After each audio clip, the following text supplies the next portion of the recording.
Hi guys! Ito nga't kauwi ko lang galing work. At meron akong surprise sa sarili ko, syempre.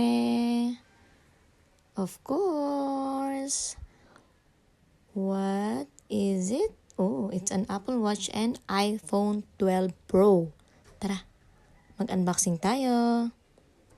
Ito nga pala yung Apple Watch. At ang pinili ko ay color. Obviously, it's red. Yan, wala lang. Gusto ko lang red. Bakit ba? Sabay ko silang kinuha yung phone ko at saka yung Apple Watch. Kasi pwede namang sabay kunin. Why not, diba? So, grab the opportunity. Yan. Happy lang si Inday. Kasi hindi ko naman nabibili yung mga ganyang bagay sa Pilipinas. So, as long as na-afford ko naman dito sa Kuwait, bili lang ng bili. Basta walang utang. Diba?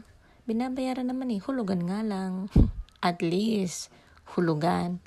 And next, unbox natin tong iPhone 12 Pro. At itong gamit ko ngayon, yan. Nakikita nyo dun sa screen. iPhone 8 Plus. So, galing ako sa iPhone 8 Plus. At ngayon, meron na akong 12 Pro.